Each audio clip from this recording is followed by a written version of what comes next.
નમસ્કાર વિદ્યાર્થી મિત્રો, આજે આપણે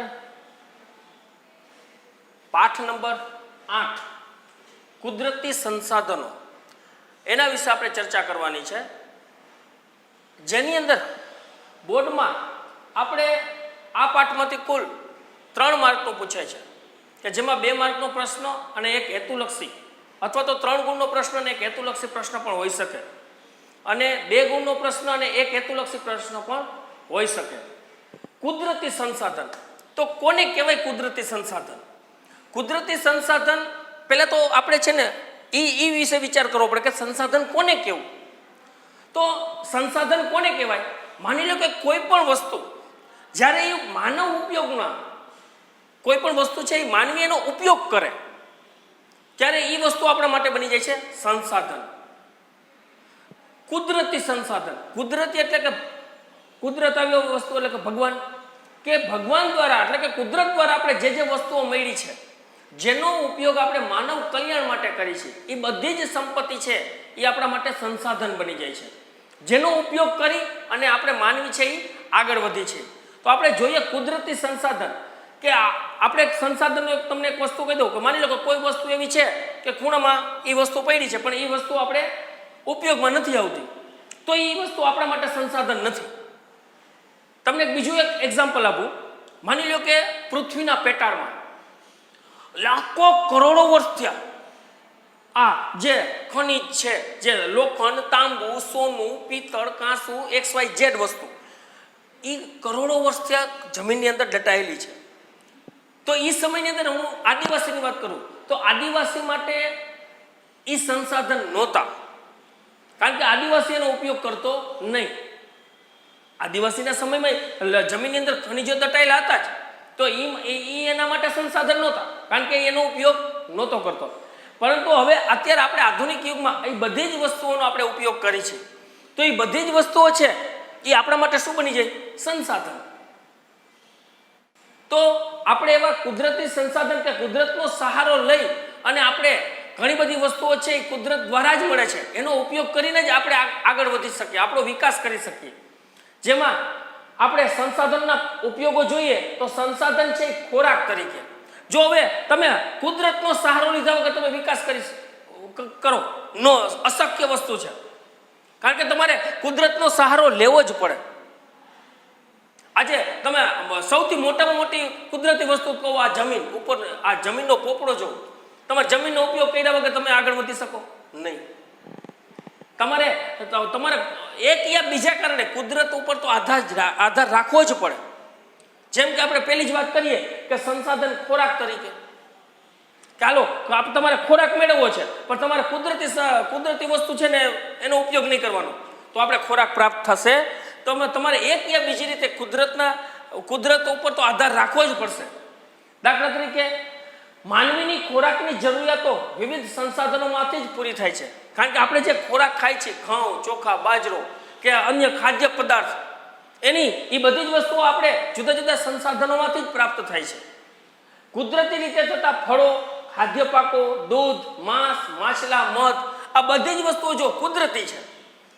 આપણે તમારે આપણે પાક ઉગાડવો છે, તો પાક ઉગાડવો છે તો આપણે જમીનનો સહારો લેવો પડશે, તો આપણે જમીનના સહારા વગર પાક નહીં ઉગાડી શકીએ।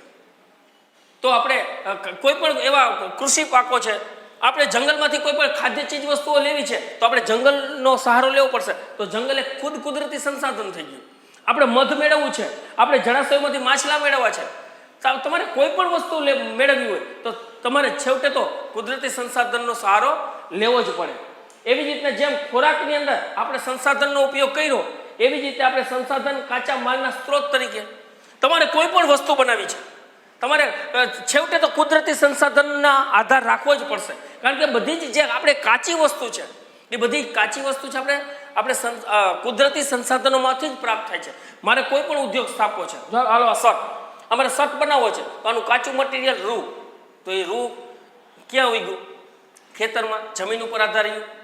એમ તમારે કોઈ પણ ઉદ્યોગની સ્થાપના કરો, મારે લોખંડનો ઉદ્યોગ સ્થાપવો છે તો લોખંડના ઉદ્યોગ માટે મારે ખનિજ ઉપર તો આધાર રાખવો જ પડશે, કારણ કે ખનિજ છે એ કુદરતી સંસાધન છે।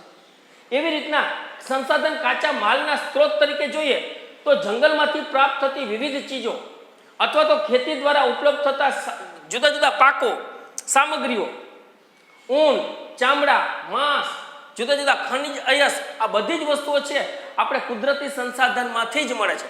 ટૂંકમાં કુદરતી સંસાધન વગર આપણે એનો ઉપયોગ કરી શકતા નથી. આપણે એના ઉપર આધાર રાખવો જ પડે.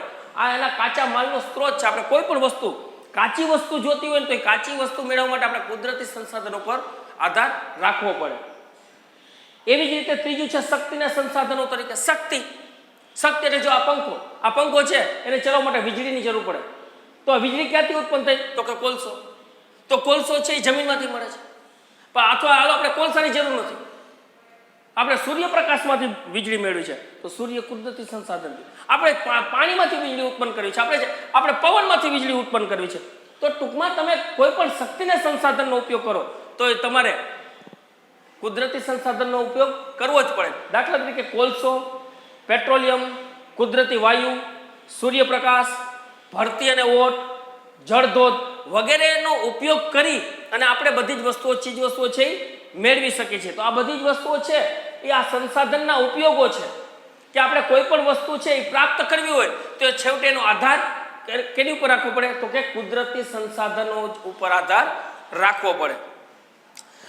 આમ જોઈએ તો સંસાધનના પ્રકાર જોઈએ તો સંસાધનના પ્રકાર છે એ માલિકીની દ્રષ્ટિએ જોઈએ તો સંસાધનના 3 પ્રકાર પડે છે: વ્યક્તિગત સંસાધન, રાષ્ટ્રીય સંસાધન અને વૈશ્વિક સંસાધન. આ છે ને સંસાધનના પ્રકાર છે. કોને વ્યક્તિગત સંસાધન કહેવું, કોને રાષ્ટ્રીય સંસાધન કહેવું, કોને આમ વૈશ્વિક સંસાધન કહેવું? તો વ્યક્તિગત સંસાધન કોને કહેવાય? કોઈ એક વ્યક્તિ કે પરિવારની જેને માલિકી હોય એવા બધા સંસાધનો છે ને વ્યક્તિગત સંસાધન છે.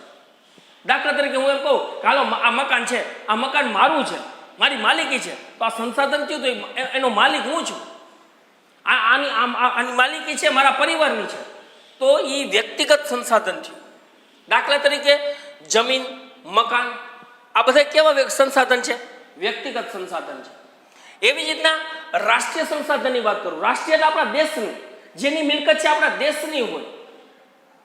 તો એવા સંસાધનોની વાત કરું કે કોઈ પણ દેશ કે પ્રદેશની સાર્વજનિક જે સંપત્તિ છે એ સાર્વજનિક સંપત્તિ છે તો એ આપણું રાષ્ટ્રીય સંપત્તિ થઈ, રાષ્ટ્રીય સંસાધન થયું. કારણ કે આપણા બધી સહિયારી છે, જંગલ છે, નદીઓ છે, સરોવર છે, પહાડો છે, ખનિજો છે, એ આપણા દેશની સંપત્તિ થઈ.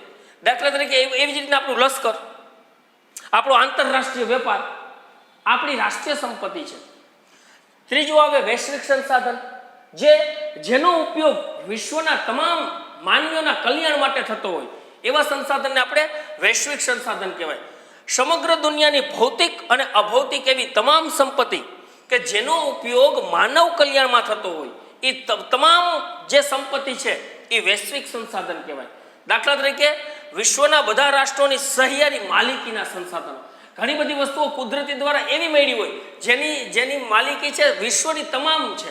વિશ્વના દેશો છે એ સંપત્તિ, આપણી જે આ સંપત્તિ છે કોઈ એક વ્યક્તિગત નથી, કોઈ રાષ્ટ્રીય નથી, દેશ લેવલની નથી, પણ એ સંપત્તિ સહિયારી છે, બધા વિશ્વની સહિયારી સંપત્તિ છે જેનો ઉપયોગ માનવ કલ્યાણ માટે થતો હોય. તો આ છે ને આપણે સંસાધનના પ્રકાર પાડ્યા એ માલિકીની દ્રષ્ટિએ પ્રકાર પાડ્યા. અને આ બાજુ છે તો આ બાજુ સંસાધનો આપણે કઈ રીતે ઉપયોગ છે, આપણે એનો ઉપયોગ કેવી રીતે કરીએ છીએ એના પ્રકાર છે. જેમાં સંસાધન ખોરાક તરીકે, કાચા માલના સ્ત્રોત તરીકે અને શક્તિના સંસાધન તરીકે. આખો પ્રશ્ન છે બોર્ડની અંદર 2 માર્કમાં પૂછાય છે. આખો પ્રશ્ન એક વખત જોઈ લ્યો અને પછી તમારે આખો પ્રશ્ન છે એ નોટબુકની અંદર એક વખત ઉતારી લેવાનો છે.